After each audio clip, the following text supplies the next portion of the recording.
بسم اللہ الرحمن الرحیم۔ میرے سامنے جو نوجوان لڑکا بیٹھا تھا وہ اپنی والدہ کے ساتھ آیا تھا۔ ماں بیٹا دونوں ہی بہت پریشان تھے۔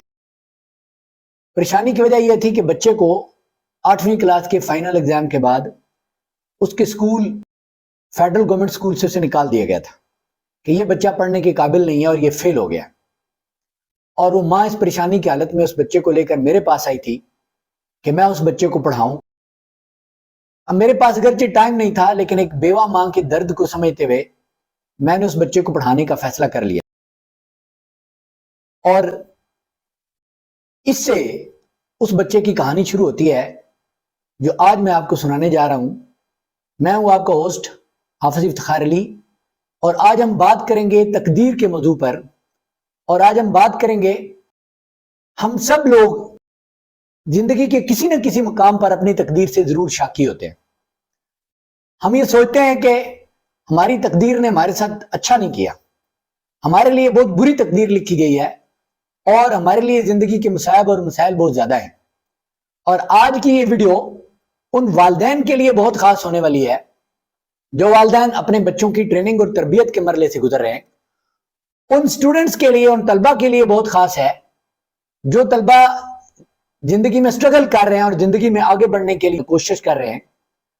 اور یہ ان نوجوانوں کے لیے بھی بہت خاص ہے جو اپنی تقدیر سے بہت شاکی ہیں، بہت گلے پالے ہوئے ہیں، اور ایسے لوگ جن کا دل کرتا ہے کہ وہ اپنے آپ کو مار ڈالیں اور ہلاک کر دیں، کیونکہ ان کی زندگی کے اندر ان کے لیے کچھ بھی پرکشش اور کچھ بھی قابل ذکر نہیں ہے۔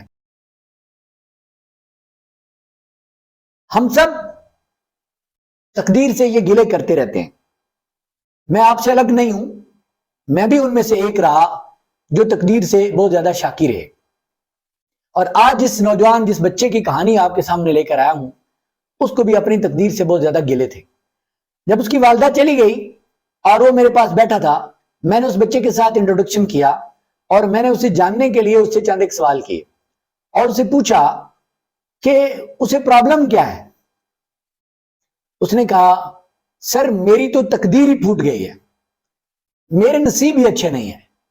میں نے کہا اس کی وجہ، بیٹا یہ جو تمہاری رائے اپنی تقدیر کے بارے میں بنی ہے، اس کی وجہ کیا ہے؟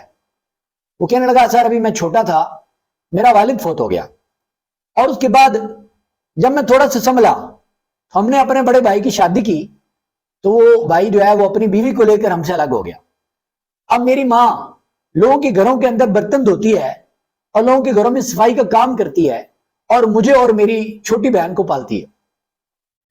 اور اس حال میں اوپر سے میرا یہ رزلٹ کہ میں 8ویں کلاس سے فیل ہو گیا ہوں اور مجھے اسکول سے نکال دیا گیا، تو میری تقدیر انتہائی بری ہے۔ میں نے اس کی بات سنی اور تھوڑی دیر اس کی بات پہ غور کیا، اس سے چند ایک اور سوال کیے تاکہ اس بچے کے اندر جو ابال اور غبار ہے وہ نکل جائے۔ اس کے بعد اس سے میں نے ایک سوال کیا، میں نے کہا، بیٹا ایک سوال میں آپ سے کرتا ہوں، اگر خدا مجھے آپ کی تقدیر کا قلم دے دے اور مجھے یہ اختیار دے دے کہ میں کسی ایسے شخص کو آپ کی تقدیر کا قلم دوں جو آپ کی تقدیر لکھے، آپ کو اس سے کوئی گلہ نہیں ہوگا۔ سب سے پہلے تو وہ اس سے ہنسا، کہتا ہے، سر آپ کس طرح کی باتیں کر رہے ہیں؟ تو میں نے کہا، بیٹا ایک سوال ہے، آپ میرے سوال کا جواب دے دیں، وہ کون سی ہستی ہے اس دنیا میں اگر وہ آپ کی تقدیر لکھے تو آپ کو کبھی بھی اپنی تقدیر سے شکوہ نہیں ہوگا؟ کہنے لگا، ایسے ممکن تو نہیں ہے، لیکن اگر ایسا ہو سکے تو میں چاہوں گا کہ میری تقدیر کا قلم میری ماں کے ہاتھ میں دے دیا جائے۔ اگر میری ماں میری تقدیر لکھے گی تو یقیناً مجھے اس سے کبھی گلہ نہیں ہوگا۔ میں نے اسے کہا، بیٹا آپ کو گلہ ہوگا اور ہر صورت ہوگا۔ وہ کہتا ہے، مجھ سے لکھوا لیں کہ مجھے کبھی بھی اپنی تقدیر سے گلہ نہیں ہوگا۔ اب میں نے اسے کہا، یہ مجھے تحریر کر کے دو، مجھے لکھ کے دو۔ اس نے یہ بات مجھے لکھ کر دی کہ اگر میری تقدیر میری ماں لکھے تو مجھے اپنی تقدیر سے کوئی گلہ نہیں ہوگا۔ اس کے بعد میں نے اسے کہا، بیٹا اللہ رب العالمین ہم سے ماں سے بھی بڑھ کر محبت کرتا ہے، اور یہ بات ہمیں ہمارے پیارے آقا نبی مہربان صلی اللہ علیہ وآلہ وسلم نے بتائی ہے کہ اللہ ایک ماں سے ہزاروں گنا بڑھ کر، ماں اور رب کی محبت کو آپس میں کمپیئر کیا ہی نہیں جا سکتا۔ اس درجے پہ اللہ اپنے بندوں کے ساتھ محبت کرتا ہے کہ ماں کی محبت اس کا عشر بھی نہیں ہو سکتی۔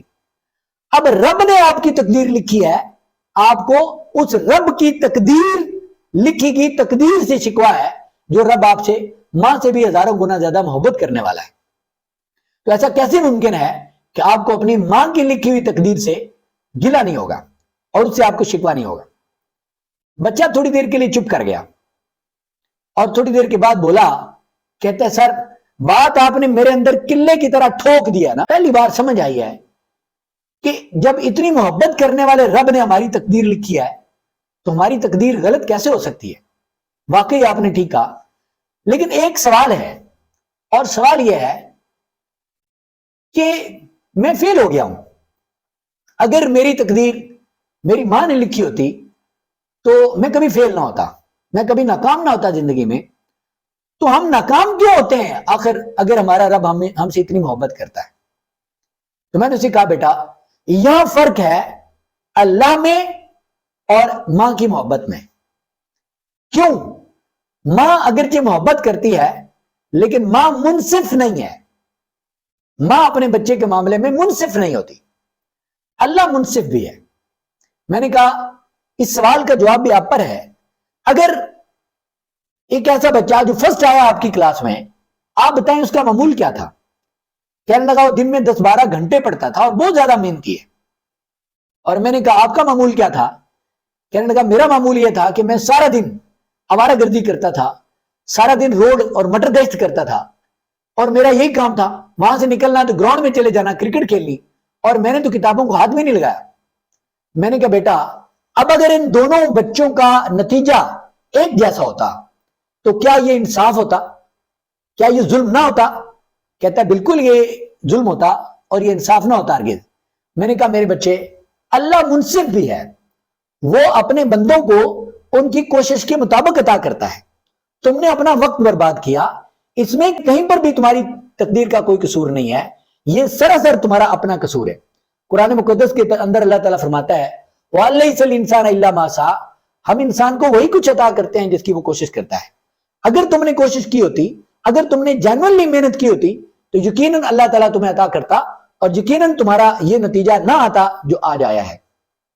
لہذا یہ تقدیر کے ساتھ جو تمہارا شکوہ ہے یہ بالکل بے جا ہے۔ اب اس بچے نے سر جھکا دیا۔ سچائیوں کو قبول کرنا اور سچائی کو ہضم کرنا ایک بہت مشکل مرحلہ ہوتا ہے ہماری زندگی میں، لیکن کامیاب وہی ہوتے ہیں جو سچ کو مان لیتے ہیں، جو سچ کو نگیٹ کرنے کے لیے، اس سے انکار کرنے کے لیے نئی سے نئی دلیل لاتے رہتے ہیں بنی اسرائیل کی قوم کی طرح۔ وہ لوگ زندگی میں کبھی کامیاب نہیں ہوتے۔ لیکن اس بچے کی خوشبختی یہ تھی، شاید اس کی ماں کی دعاؤں کا نتیجہ تھا، کہ وہ بچہ سچائی کو بہت تیزی کے ساتھ قبول کر لیتا تھا، اور اس نے بہت تیزی کے ساتھ اور آسانی کے ساتھ یہ بات قبول کر لی، اور واقعی وہ کہنے لگا اس میں میرا اپنا قصور تھا، میری تقدیر کا قصور ہرگز نہیں تھا، اور میرا تقدیر سے جو شکوہ ہے وہ بالکل بیجا تھا۔ اب اس کے بعد اس بچے نے پڑھنا شروع کیا، لیکن جب وہ پڑھنا شروع ہوا تو سبق اس کے دماغ میں نہیں بیٹھ رہا تھا۔ میں اس کو سبق دیتا، تھوڑا سا سبق دیتا، اس کے لیے بہت محنت اور کوشش کرتا، لیکن اس کے باوجود اسے وہ سبق یاد ہو کے نہیں دے رہا تھا۔ چند دن اس نے کوشش کی اور چند دن کے بعد وہ پھر ہمت ہارنے لگا۔ یہ اس کا سفر، اس کی محنت اور اس کی ایفرٹ میں دیکھ رہا تھا، اور ساتھ اس کی ناکامی کا بھی مشاہدہ کر رہا تھا۔ اب اس کے بعد وہ ایک دن کہنے لگا سر میرے دماغ میں کوئی بات نہیں بیٹھتی، لہذا مجھے لگتا ہے کہ میں کبھی کامیاب نہیں ہو سکتا۔ تو میں نے اسے کہا میرے بچے آپ کیا کھیل کھیلتے ہیں؟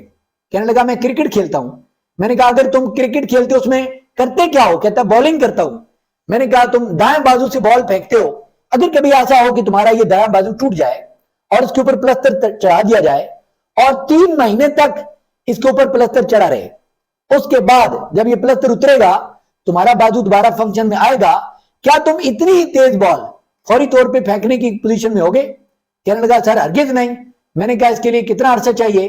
کہنے لگا اس کے لیے مجھے سالوں محنت دوبارہ کرنی پڑے گی، شاید 1 برس لگے گا، اس 3 مہینے جو میرا بازو انفیکٹو رہا، کام نہیں کرتا رہا، 1 سال لگے گا اس کو دوبارہ اپنی اوریجنل شکل میں لانے کے لیے، اور وہ بھی اس صورت میں اگر میرا بازو ٹھیک جڑا ہو، اگر اس میں کسی طرح کی خرابی باقی نہ ہو۔ میں نے کہا جو 3 مہینے بازو تم نے استعمال نہیں کیا اس کو دوبارہ فنکشنل حالت میں لانے کے لیے تمہیں 1 سال درکار ہے، لیکن یہ جو دماغ تم نے پچھلے 10 سے 15 برس سے استعمال نہیں کیا، کیا اس کو دوبارہ فنکشن میں لانے کے لیے وقت درکار نہیں ہوگا؟